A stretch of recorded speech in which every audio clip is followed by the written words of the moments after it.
مرحبا بكم. انا كيف الناس الكل تبعت البوليميك على الفيسبوك وتبعت البلاغ اللي هبط من سفاره الصين في تونس وقالت ما عندهاش علم باللي انا طلبت من حكومه الصين باش نشري الفاكسان لتونس. اولا علاش سفاره الصين في تونس باش يكون عندها علم وانا ما نعيش في تونس وما عندها حتى دخل، وزيد سفاره الصين ما كذبتش قالت ما عنديش علم.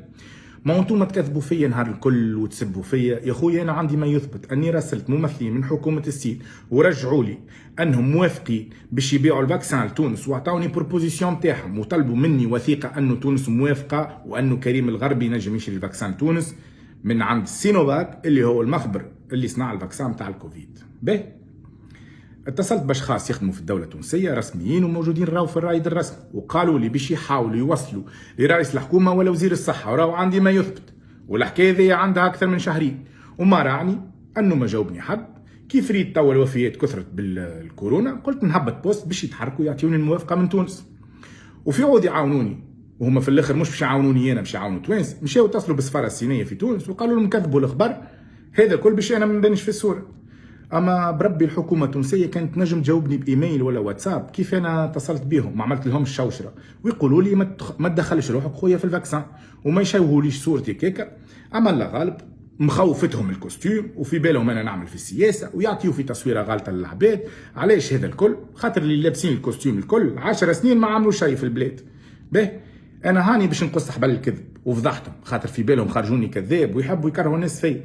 عندي ما يثبت المراسلات وطلب رسمي للمخبر الصيني سينوفاك اللي صنع الفاكسان تاع الكوفيد واللي انا نحب نشري الفاكسان لتونس، وهذه ورقه رسميه من عندهم مختومه من عندهم، وهذا طلب انا قمت به وعندي اوراق اخرين موثقين وفيهم معاينه وتنجموا تتصلوا باللي زافوكا نتاعي عندهم كل شيء.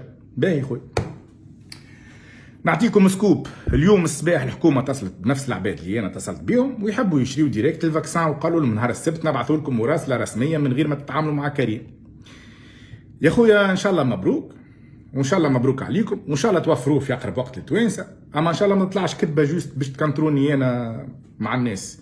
اما راكم حايرين توا كيفاش جبت المعلومه ذي. باهي وبالله نطلب من العباد اللي تشوالي في سمعتي وقاعده تبعث في ناس على الميسنجر واتساب راني ما نتيحش الابتزاز، وفما واحد موسخ حاول برشا مرات يبتزني لكن ما تحتلوش وانتم تعرفوه وعنده سوابق عدليه في الحكايات هذيا ومعروف برشا في تونس.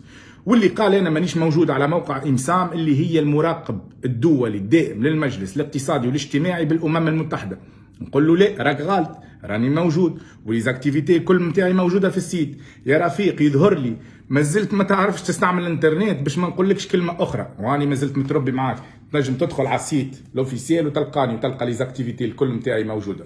باهي ونزيدكم حاجه اخرى.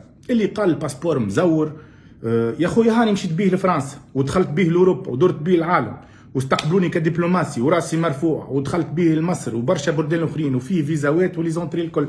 هاو هذا ما هو باسبوري ولا هاو باش نحل. هاو الناس الكل تتفرج. هاو باسبوري هاو ليزونتري فرنسا اوروبا رواسي. هاو ليزونتري معناتها انتم تفهموا اكثر من البلدان الاخرى القويه. هاو فيه حتى دي فيزا دبلوماسيه. ها هاي سيدي هاي فيزا هذه لمصر فيها دخول والخروج، وهذه فيزا دبلوماسيه من البلاد اللي انا عايش فيها. باهي شو نقول لكم؟ دونك يزيو من الكذب على التوانسه ياسر كثرتوا لها. ونزيدكم حاجه، برشا فنانين في تونس عندهم منه الباسبور وما حبيت نسمي حد وهما ما حبوا يسمي حد، اما مخوفهم كادوريم كيفاش لبس الكوستيم، وان شاء الله تلقاو خدمه اخرى ابار كادوريم. وكان ما نجمتوش تجيبوا الفاكسان للتوانسه، هاي دعوه مباشره سيد رئيس الجمهوريه. انا على ذمتك بالمال والعلاقات وفي اي وقت باش نجيبوا الفاكسان وان شاء الله حتى غدوه، على خاطر ما عادش عندي ثقه في الحكومه والمسؤولين. وحاجه في الاخر باش نقول راني ما نخافش، راني ما نخاف من حد، نخاف كان من ربي سبحانه ومن امي على الارض، وربي مع التوانسه الكل. والسلام عليكم.